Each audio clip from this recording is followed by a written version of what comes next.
Hey guys, I'm Tyson Popplestone. Welcome. This is the Intention Podcast. Really glad that you guys came to check it out. If you're new to the show, which I assume you would be based on the fact we've only released a few episodes, this is a space where each and every week I'm going to chat to someone I find interesting about why they do the things they do, why they live the way they live.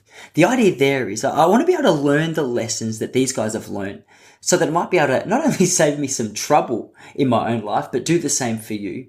I also want to tap into why they spend their time doing the things they do. The idea there is I want to uncover where people's values are found, with the idea of challenging both you and me to think about where it is we commit our time, why it is we do the things that we do.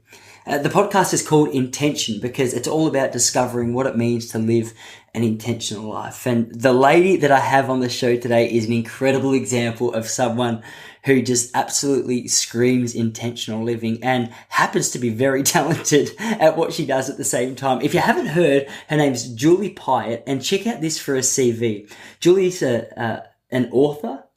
She's a yoga instructor. She's a singer. And she's a spiritual teacher. And just a little side note, she's also the wife of Rich Roll, which if you've been in the podcast scene for any amount of time, you'll realize that Rich Roll is the king when it comes to podcasts of health and nutrition. And that's actually the show where I first heard Julie speak. She came onto his show and started speaking about spirituality and started to speak about things that she'd experienced and learnt along the way. And as soon as I started hearing what she had to say, I was immediately attracted to the message that she had and really wanted to get in touch with her. In fact, I'd wanted to get in touch with her for a little while, whether it'd been through my blog or now the podcast. So I decided to reach out to her and see if she'd be willing to come on and have a chat. And not only was she willing, she absolutely made an impact. I chatted to her last night, London time, and for the last 24 hours, I've been just going over so much of what it is that she spoke about. To get excited, we've covered the subjects of yoga and diet and health and living intentionally and spirituality and a whole heap of other fun stuff along the way. The conversation kicks off on the topic of a retreat that Julie and her husband Rich have just come back from, which was in Tuscany. She was there, it must have been a month or so after my wife and I left. So the conversation kickstarts with me speaking about how jealous I was that I missed the podcast how jealous I was I missed the retreat, and also about what they got up to there. I thought having a chat about what was they get up to on their retreat set a really good foundation as to what it is that Julie's about and the message that it is she teaches. So, hey, I hope you guys enjoyed this chat as much as I did. Don't forget, everything else you need, show notes included, are all at TysonPopplestone.com. That's enough from me. I'll get out of your way. This is Julie Piatt, straight out of Los Angeles. I'm the soul challenger, I'm the road damager. Now behold the cold and the straight magical. Cause the sky brings fires and the strong grow weary. The heroes built blood in a blast and a fury. Pray on the power and pray to your father. Cause all of the quakes in the universe resonate to your heartbeat and your faith. Everything that you guys covered at the retreat seems like a really good foundation to be able to start this conversation from. How did the retreat go? What did you guys get up to there? Oh my God. Well, it's extraordinary. I mean, it went extraordinarily well. We've done 2 retreats at that location. And, Rich and I are, in our life, we're really sharing like our entire life, and it's really a holistic lifestyle. So it's very kind of difficult for us to put ourselves in one box, like I never thought I was going to be a cookbook author. I didn't even call myself a chef. And now I have 3 published cookbooks. So I guess I need to call myself a chef now. But I'm a healer. I'm a devotee of greater consciousness, and everything that I do is to bring that awareness into my community, myself, and, planet Earth, where we are so privileged to be living. So the retreats are an opportunity for Rich and I to really team up and do what we do best and really go deep. So it's in this magical location, which I produced retreats there many, many, many years ago. And it's between Siena and Florence in a really amazing villa, / modernized country home type place We go in and we share sort of everything about our lives, and our kids come with us. So the mornings, Rich is taking people on a run. We have a tea master serving tea ceremony. Then we go into breakfast. Then we go into yoga that I teach every day. And then after that, we have superfood blends. And then we go into program where Rich and I share our story, and we cover things like relationships and creativity and the ultimate self-sustainable ecosystem and sustainability planetarily and family and just all kinds of things, community. And by the end of the week, we have gone so deep that we feel like we've known these people for our whole lives. It's absolutely amazing. That's amazing. It sounds like you guys have an amazing combination as well, because I first started listening to you and really admiring what you had to say on Rich's podcast. And you guys have this unique blend. I love the fact that Rich has sort of the physical side, but a really good understanding of the spiritual side, more than most people.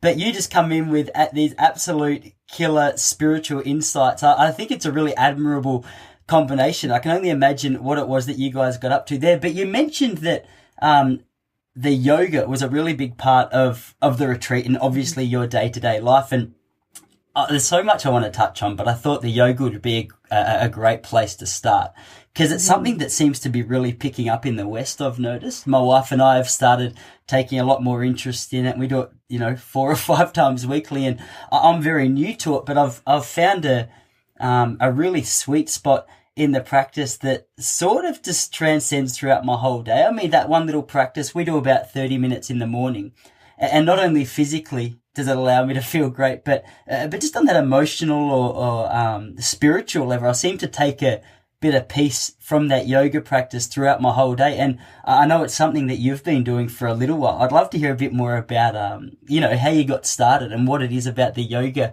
that you believe so much in. Well, that's, you're going right to the core, right to the foundation.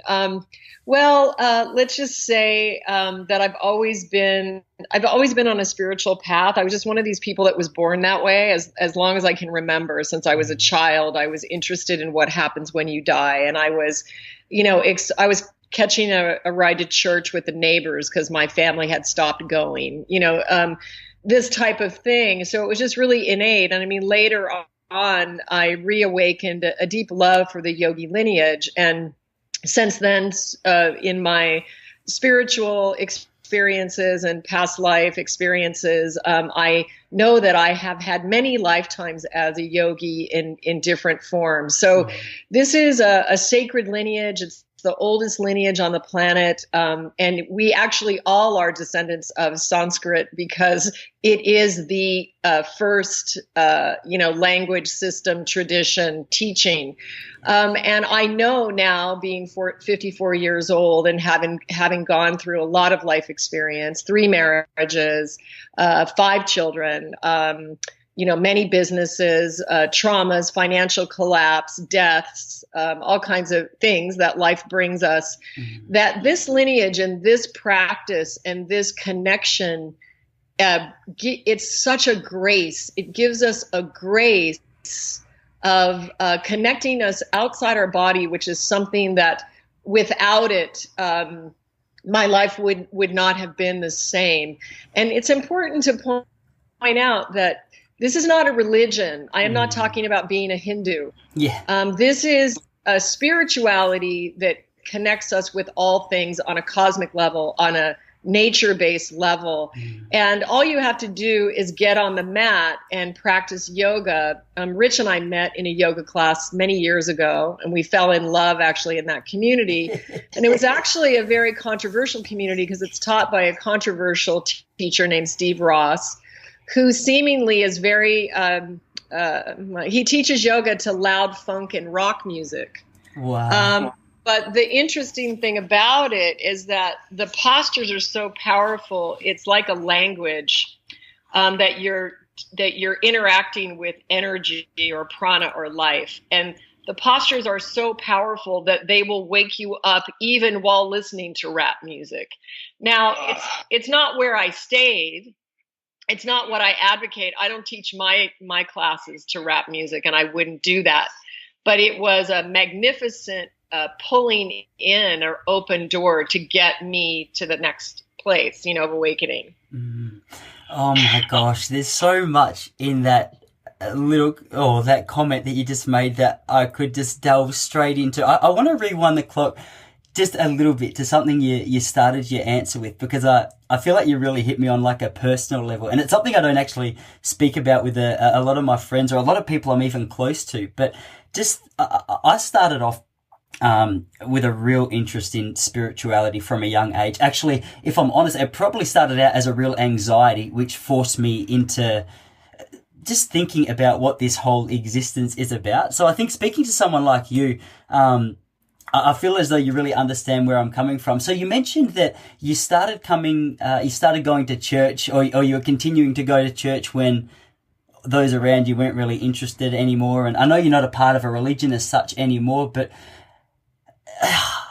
there's something about the spiritual world that I think religion, in my own experience, fails to capture, or so many of the people who are teaching that particular religion fail to capture. And I think speaking to someone like you about yoga and spirituality and nature and things like that, it really brings the whole thing back to life. And for me, the yoga practice that I've just started, I would love to sort of tap into your mind a little bit more on this, because at the moment it's purely like a physical with a little bit of a mental appreciation for it. But that whole spiritual side of it, I don't feel as though I've fully got a grasp of yet. And when people ask me, is it a spiritual thing? I say, well, I've heard it is, but I don't really understand it. So when you talk about the spirituality or the connection that comes through the poses, can you explain that a little bit more to me? Because I really want to understand the spiritual side to it and the connection that you guys feel during that practice. Well, I mean, the poses, if you do them, long enough and consistently enough, they will start to, the physical action of getting into this coding. First of all, it's extremely healing in every single aspect. But a lot of times, people have fear or hesitation around yoga, because my experience is that if you are being authentic in any area of your life, and you devote yourself to a yoga practice, like an hour and a half a day or an hour and a half 3 times a week, but like a full practice where because if 30 minutes you're putting your toe in, but you're not really getting in, you're not really going into that place where you kind of come to another state of awareness. And it's perfect. I'm not like, it's perfect that you're doing it. You're exactly where you're supposed to be. But I guess what I'm saying is if you start on the path of yoga, it will strip away any masks that you are holding up. And sometimes this can be very disruptive to people in their lives, because it causes things like breakups or, change of career, maybe sexual identity, shifts, because what it's getting to is the heart of who the being is. And a lot of us have all these personality programs or systems that we've picked up from our environment, from circumstance, because we thought we didn't have a choice, and we kind of slap them on ourselves.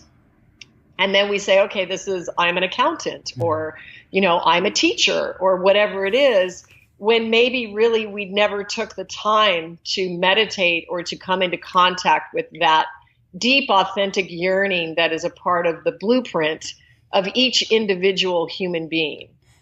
So again, it's like, and it affects us in different ways. I mean, yoga affected me in a completely different way than it did Rich. Rich and I are not from the same energetic. He is open and my partner, but the way Divine Mother has put us together is for this reason, that he's the voice of the masses that is questioning. And then we're in this relationship where he's seen, and it's being proven to him time and time again, that this really is viable, this spiritual force, this thing outside of ourselves. I think one of the things I fully relate to what you're saying, one of the things that I've discovered so early throughout the practice is there really isn't a lot of place for the ego to thrive too much in yoga. I think one of the first things I noticed is that during my practice, whenever I was, doing yoga, my wife was at the other side of the room. I was continually comparing where I was at with her, and I'd get a little bit of arrogance when I started nailing a pose, and then when I'd look over at her and she was nailing a pose, I think I sort of started to understand how much of a control on such a small scale my ego had, which obviously transcends into other areas of our life. And is it something that when you really delve into it, like you're saying, when you get right into the midst of it, right into the thick of it, that it really helps you break down that ego part? Is that what you're saying when you're referring to this blueprint that you're tapping into? No, well, let me just clarify something from my experience. My perspective is that, a lot of times you'll read in spiritual traditions or whatever that, we really need to kill the ego. And what I would say is that we need to balance the ego and bring out the higher attributes of the ego, because you need an ego to be in a body. If you didn't have an ego, you wouldn't even be here. Mm-hmm. And the thing is I think that we're creative. Some of us are created with certain aspects of our ego for a purpose.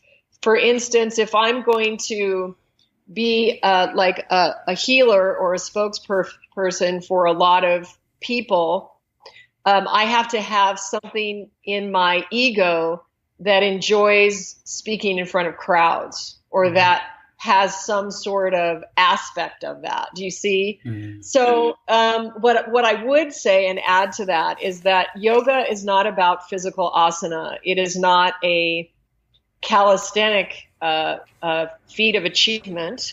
It is for the whole reason that yoga postures are practiced is to allow you to sit for long periods of time without disturbance. Mm-hmm. So the asana practice is complete preparation for meditation and pranayama. And, I think that we see a lot of yoga posted all over Instagram of a lot of people doing acrobatics and holding poses upside down and wrapping themselves into a pretzel. And I think we need to remember that yoga is for everyone. It's not an acrobatic contest or display. It's about getting light quotient into the body, energetics, prana, so that you connect with this life force of which you are a part of. And we need to remember that just because someone can wrap themselves into a pretzel does not necessarily mean they are an evolved person. The things do not go together exactly. So the greater aspects of yoga, or the deeper aspects, are the subtle, the mantra, the chanting, the pranayama, and the meditation.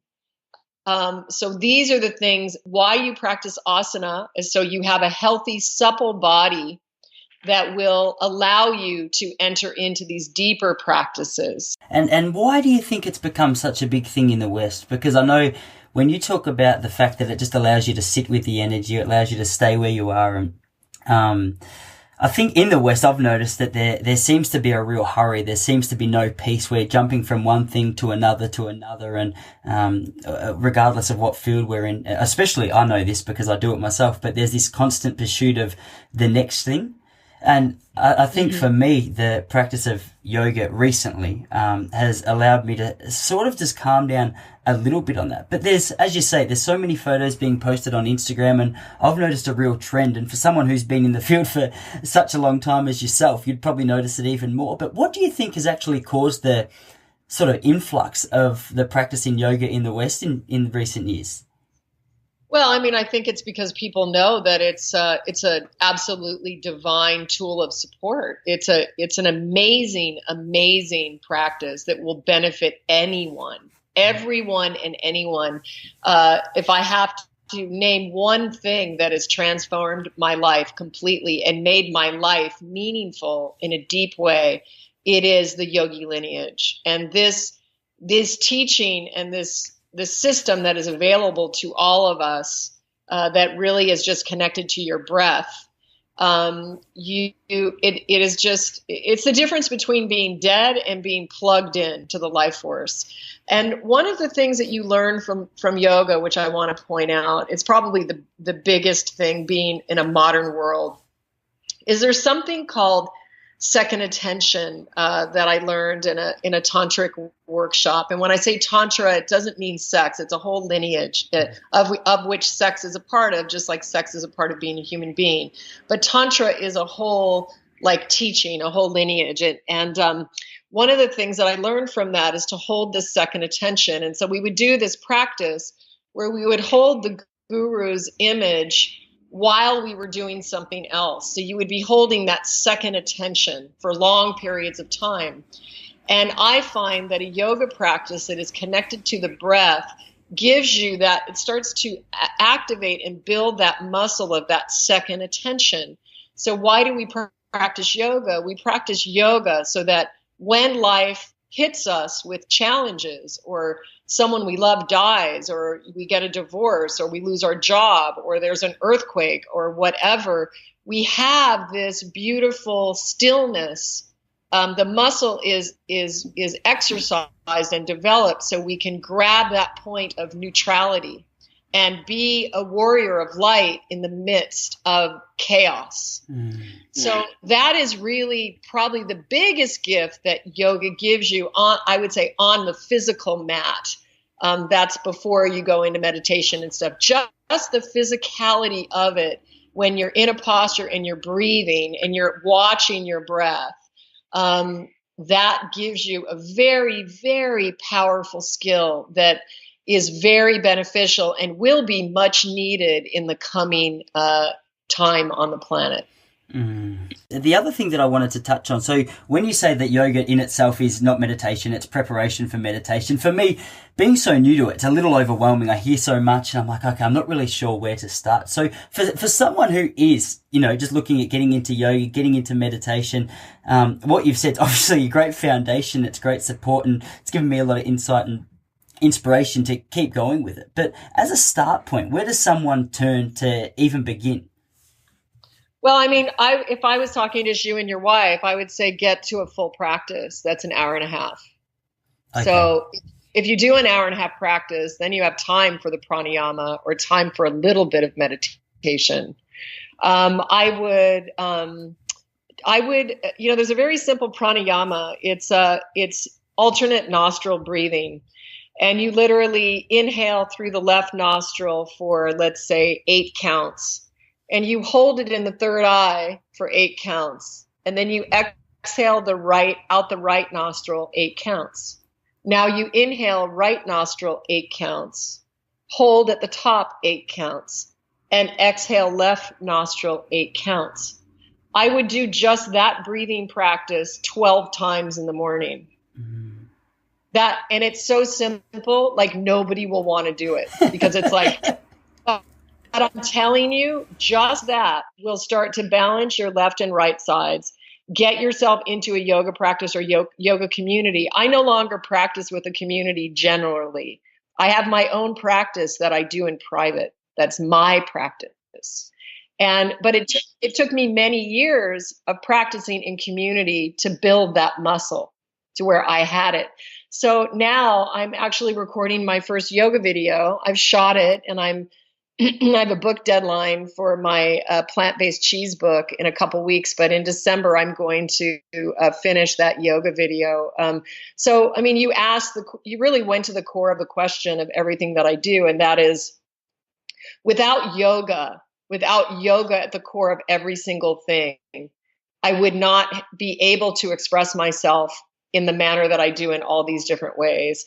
And it is literally the core practice. And it's interesting because I haven't been teaching it up to now. Of course, I've taught in my community. I've taught my own children. My 3 boys came to my yoga class through their teens, like 3 times a week. And now what I realized recently is that I can't really serve in the world if I'm not teaching yoga on a mass level. So I'm getting back to the basics of what it really is. And the beauty is that, I know that we're all created from divinity. You are a perfect form of nature, and you have something completely individual to you that is unlike any other life form in the entire universe. And because I know nature is perfect, I deeply want you to be more of who you are. I don't want you to be like I am. I want you to be exactly Tyson, completely Tyson. And so the beauty of yoga is that it starts to get you access to that point so that you can feel yourself and hear yourself and really start to embody who you are. So yoga is an integral part of our evolution, as is eating a plant-based diet and being free of processed food, of animal violence, and of our part in destroying the planet. We are not separate from the collective, even if you want to fool yourself to think you are. So yoga is a way to unite and to bring integration with a whole life, a whole way of living. So I don't know, maybe that was more than you asked. But No, that's amazing. Actually, I was gonna move into speaking about diet in a few minutes, but you've touched on it, so I thought we could make that transition now. But for those that are listening, you've got a really crazy story about. I'm not sure if this is where it completely began or this was just a really breakthrough moment, but I was reading about the cyst that you had in your neck that doctors had told you was incurable. And one of the most amazing parts I've found reading up your story is the fact that you went about curing this just through a completely natural, preservative-free diet. And I think that's a message that really spoke to me, and I know it's going to speak to a lot of people listening, because I think one of the crazy things about the culture that we live in is the fact that it seems so easy, so accessible to be able to go and find processed foods, and even foods that we've probably come to believe are healthy now that are really just terrible. It wasn't that long ago that I was eating muesli bars out of a box, and if they said low fat, I would just assume that I was doing the right thing for my body. So I would love to be able to hear your thoughts a little more, delve a bit more into this idea of the natural diet, and to hear that story about how you went about curing the cyst in your neck. Yeah, absolutely. Well, it's important to note that I have always been a thin person. I never had a diet in my entire life. And my family, we don't have food addiction. That doesn't exist in our makeup. It was kind of just like you eat what you want and that's it. You know, like it's not even a thought. It wasn't even a thought. Now, the detriment of that is when I'm the youngest of 5, and my mom became a career person after, when I was probably 9, and I was not provided any lunch. There was no thought about it. We lived in Alaska too, so there, it was freezing, and they didn't have the health food markets back then that they do today. But we just didn't have a lot of really good food preparation. That's the truth. And I was eating. I was eating with no regard for the fact that my body is a temple. Absolutely no connection to it. Just whatever I wanted, whenever I wanted, and most of it processed. Although I did eat a lot of game meat and a lot of, wild stuff that my dad had, hunted or fished or something like that. So here I am. I'm in my 40s. No, let me back up. I started practicing yoga. Oh, no, let me back up before that. I married my boy's father, and he suffered from heart disease. And he had gone to the Pritikin Institute, which was a very, very drastic, hardcore heart health institute. And so I started cooking healthy when I married him. So that was probably early 90s, like 90 or something like that. So we were, and it was vital. I tried to cheat a couple times, and he went crazy. It was like, I die if you do not cook well for me. So that was really cool. So I did that, but I still had nothing ever wrong with me. And then later, after I was married to Rich, I had this cyst that just appeared out of nowhere in the front of my neck. And it seemed to come on suddenly. Like one day it wasn't there, and the next day it was the size of a golf ball in my neck. So I had it checked out, and 3 sets of doctors told me that it was not malignant, that it was a thyroglossal duct cyst, which was a rare disorder in young children between the ages of 8 and 12. I was 42. So the whole thing just didn't make sense at all, right? So, now, at the time, I was not singing, and I was not writing music or playing music. And it had been my desire as a child of 6 to sing. And I made a decision not to do it. I had an older brother who was doing it quite well. And at age 6, I decided to put that aside. And I did everything else creative under the sun except sing. So here I am at age 42. I have this golf ball sized cyst. They want to cut it out of my neck. I had one surgery. I had my tonsils taken out when I was an adult, when my oldest son was probably a year old, because I had an infection. It wouldn't clear. And I suffered so terribly from this operation that I lost my taste buds for 1 year. And I was in so much pain in my eardrums that I had to be readmitted to the hospital twice. Wow. They would bring up a cart and morphine wasn't doing anything for it. So I had a very tough lesson in learning that surgeons just say whatever they want because they're trained to cut.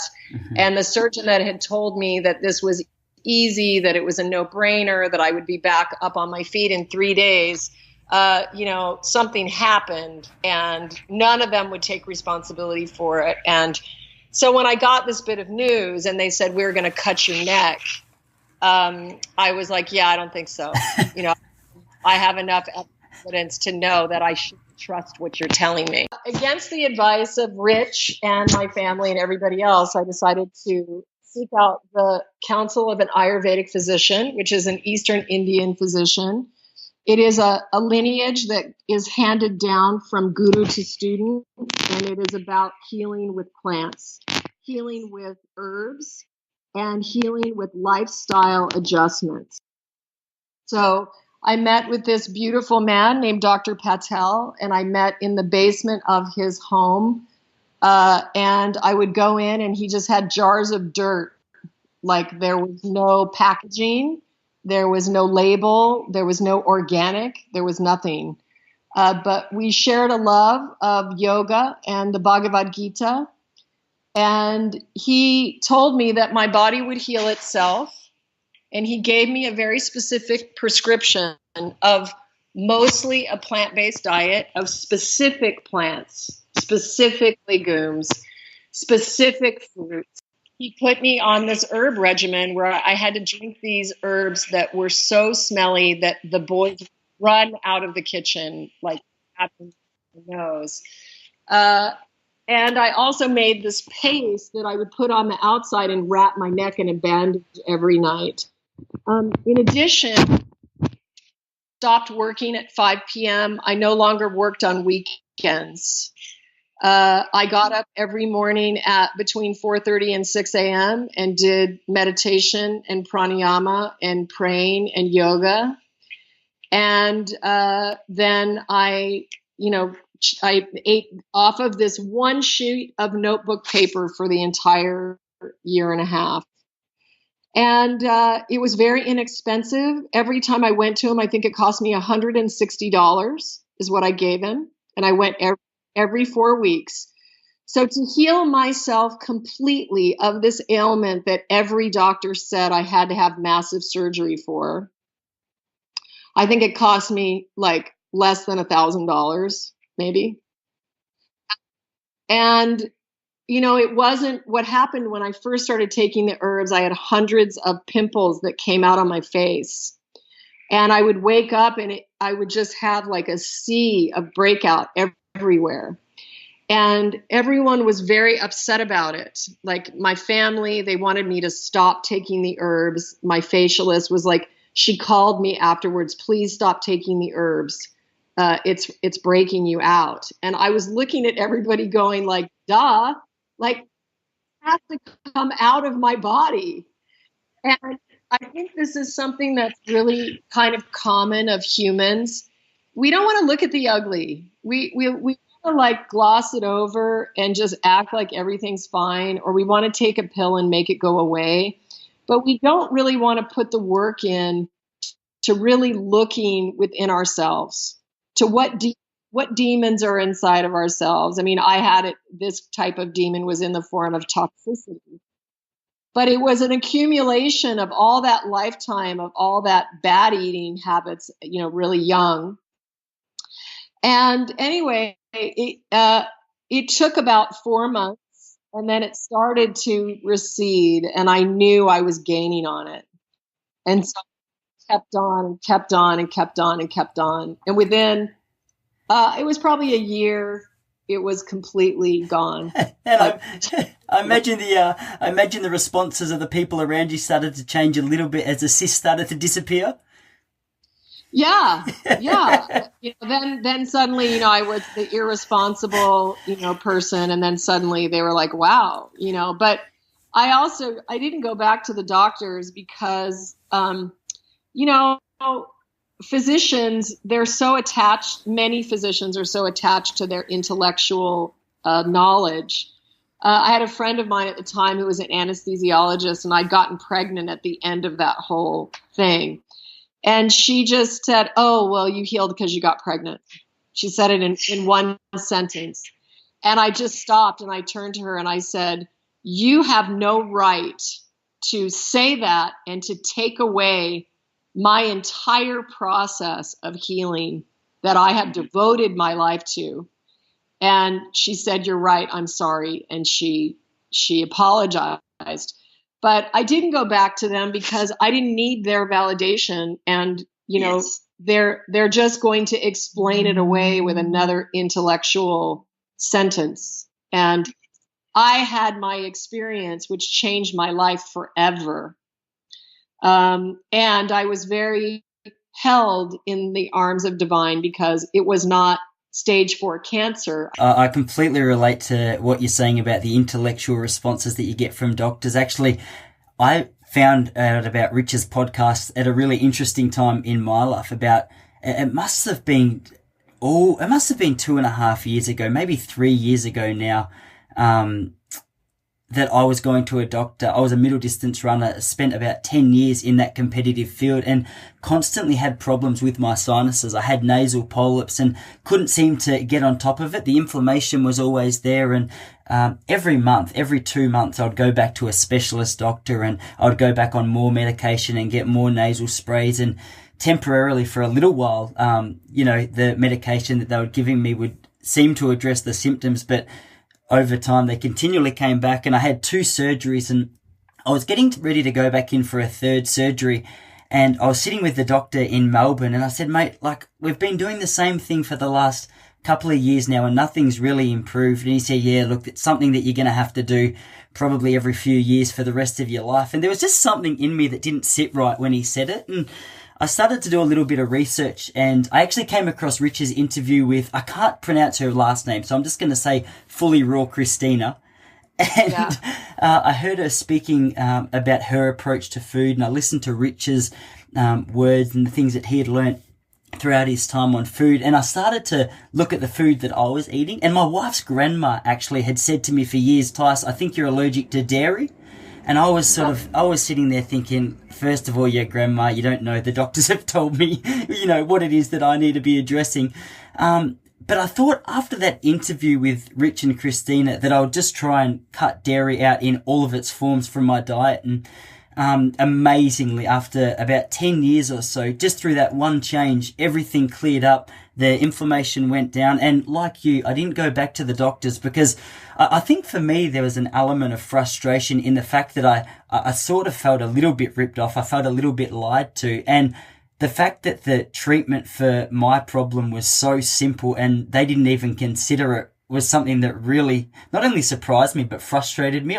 I think since then, just the focus on diet and eating more naturally and just being a little bit more aware of the things that I'm putting into my body has made a massive transition on my health. My diet's changed a lot. But when you talk about obviously it was an extreme case when you started putting into practice the things that the guru who was writing out your diet was prescribing. But just on a day-to-day level now, what does an average day of food look like for you? What things do you love? What things don't you touch anymore?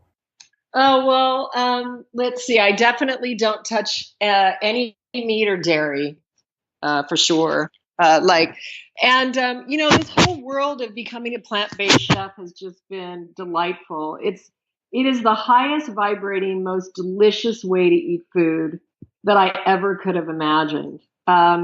It's just, I am not raw. I eat organic food exclusively, completely. it is the way to go. You cannot be eating pesticides and think that you're getting the benefit. So people say to me, well, isn't eating organic or isn't that expensive? And my answer to them is that cancer is much more expensive.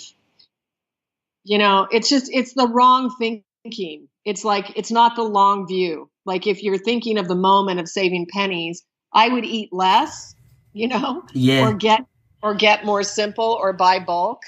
I just can't eat pesticides at all. It makes perfect sense. It's funny that question's really even come into existence, and I shouldn't be too harsh here because I remember when it was that I was asking that exact same question. But it is amazing that the thought of cost can even come into the equation when we're speaking about the health of our body and things like cancers and things that can come out of it.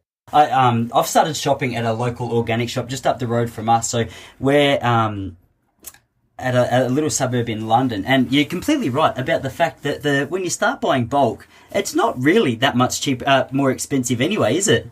No, you can definitely find a way. So to get to the question, I'm going to tell you what I ate yesterday. Oh, beautiful.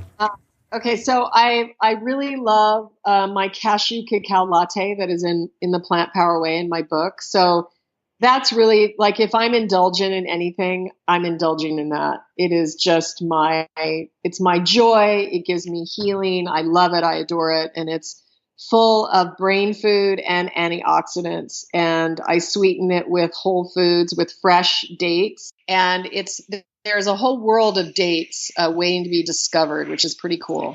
And then also yesterday I made a raw almond cheddar cheese. That's a quick cheese that's going to be in my This Cheese is Nuts book. That's the title of my plant-based cheese book that's due out in June. And it's got a smoky flavor. You can literally make it in 5 minutes and spread it on sandwiches, crackers, eat it with fruit. That's amazing. Yesterday I went to a party and I made a roasted butternut squash fettuccine sauce over gluten-free rice pasta with fresh sage and nutmeg and cracked pepper. And then I brought along whole foods. So I had a whole basket of fresh whole strawberries, local here from California. And then I also brought a basket of passion fruit from my friend June's garden. Beautiful.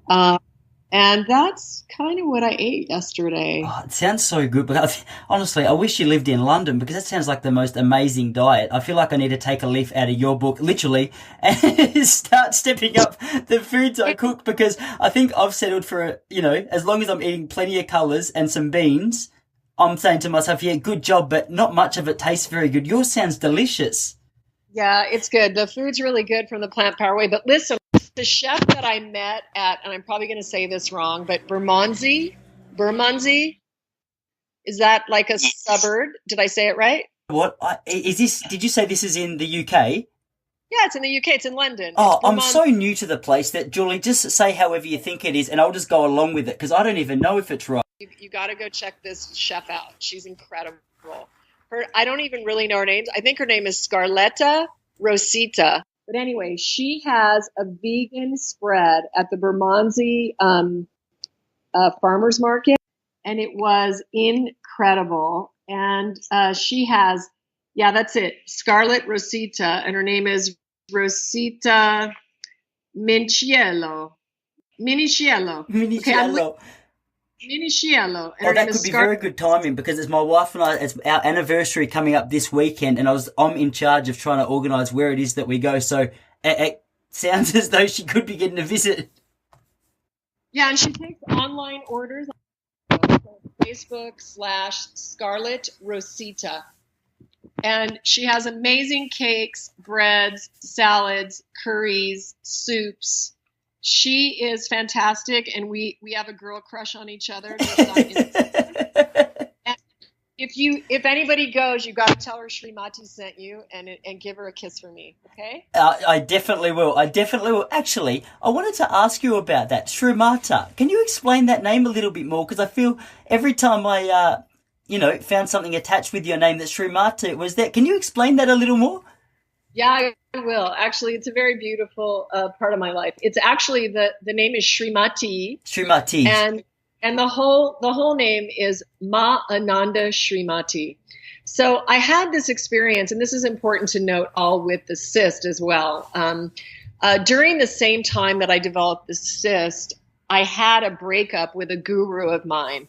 And this was not an Indian guru. This was a kind of wizard type individual who was in his 70s. And I was very close with him, and I was working with him doing some very crazy meditations and stuff like that.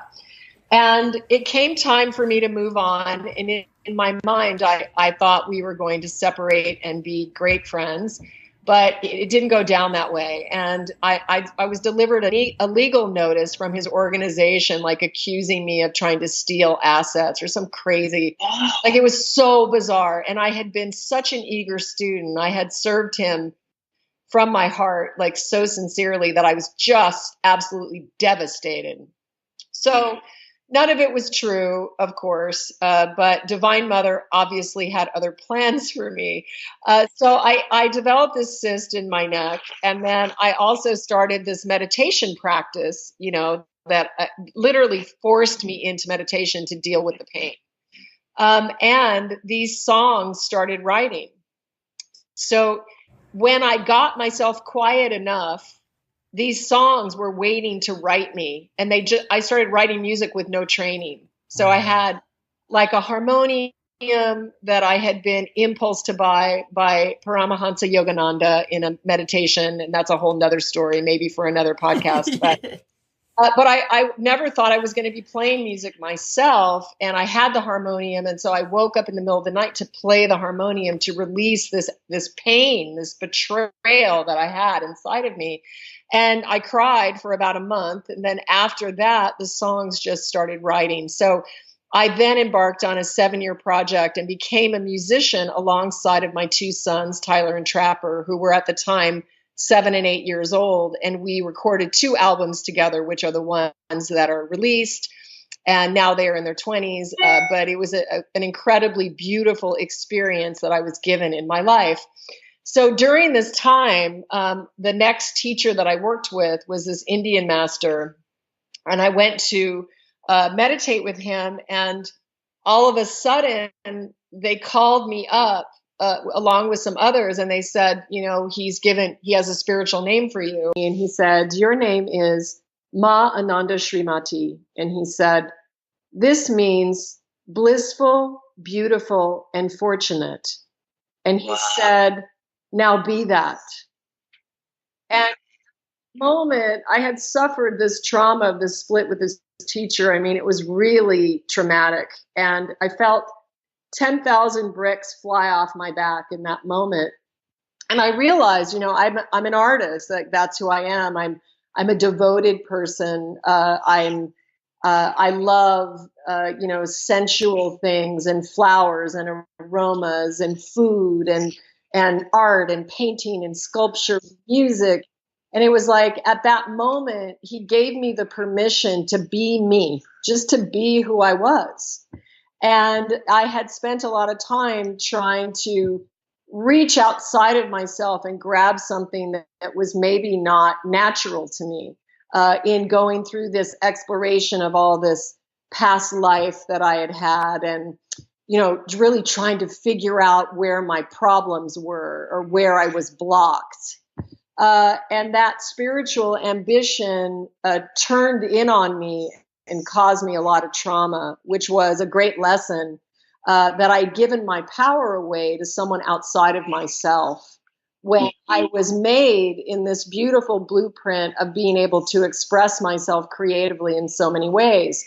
And so at the beginning of this interview, you were talking a little bit about how when you researched me and you saw that I do so many things, I spent a lot of my life having people tell me that my problem was that I did too many things, or if I really focused on one thing, that I could have really been successful.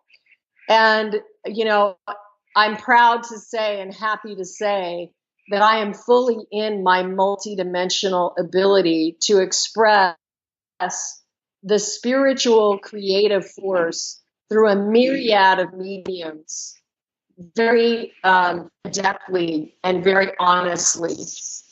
And so for me, it's very simple, because when I practice yoga, when I cook amazing food, when I paint, when I sculpt, when I write music, when I sing, when I mother my children, when I'm a wife to my Ultraman husband, when I do anything in my life, it is one thing that I am expressing, and that is God. That is creative energy as God, and solely for the purpose of evolution and of sharing that frequency. And this awareness, something in me allowed me to be courageous. And I never believed, or I never bought into any idea that you had to have a degree, a title, or training to do anything. So for me, it all exists in the divine mind. And we have the divine mind inside of us and also all around us. And it's simply a moment of playing with the energy. We don't own the energy. We simply play with the energy and then release it back into the collective. So I'm very honored, and I feel very blessed to be a channel of the divine in this way. And what a beautiful channel you are, Julie. I absolutely love the way you said that about not necessarily needing a title to be able to teach it, because I think the way that you teach about what the divine is, about what God is and how it relates to our life is so much more refreshing. I've sat in so many church services and been a part of, so many services where the person with the title seems to bore me so much with their limited view of what God and what the divine is. And I feel like the message that you're teaching, the way that you're expressing it, it really hits home to me. And I know a lot of the people that I spend my time with, really feel positively influenced and really inspired by the way that you speak about it. So, hey, it's working. I'm a big fan of what it is you're teaching. Thank you. Thanks so much. Awesome, Julie. Just before we wrap it up, I've got one question that I would just love to hear your thought on. And I'm trying to make a habit of asking each guest, how would you define an intentional life? Oh, an intentional life. How would I define an intentional life? Yeah. What does it mean to you? What it means is living your life on purpose, living your life with the awareness that we are connected to a greater whole, living your life with the awareness that every night when you go to bed, you're walking this earth simply by the grace of God for no other reason. And every single thing that you experience in your life does not belong to you. It belongs to that greater force. And the more that we can be worthy servants of that force, completely uniquely, completely authentically as us, but understanding at the end of the day that it all belongs to her, all of it does. That is living a life of intention and devotion and wisdom. That is an awesome answer, Julie. I reckon that's a great place to wrap it up. Hey, thank you so much. Of course. Thank you so much for asking me. And also share with your listeners, I imagine you must have a following in Australia. But we're doing our first plant-powered retreat in Australia. In Perth. Outside of Perth. I will definitely share that. And what a beautiful place you've chosen for it. I lived in Perth for 6 years, and when I heard that you guys were having it in Perth next year, it almost made me want to move home because I feel as though I'm going to be missing out. What an amazing location. Yeah, it's going to be amazing. So we're super excited, and we're also going to be doing a tour of the East Coast. We have an event planned in Sydney and also one in Melbourne, just, for the day. So we're excited to spend a week of transformation with 3 people there, and we just can't wait. Oh, Julie, that's going to be an amazing trip, and I'll make sure I shoot you through a few little hot spots because Melbourne's my hometown, so I'll make sure that you guys are hooked up with some good food and good coffee or whatever else that you might be looking for. Yeah, please do, Tyson, and thank you so much for reaching out and for your support and your kind, loving words about me and Rich and my family. I greatly appreciate it.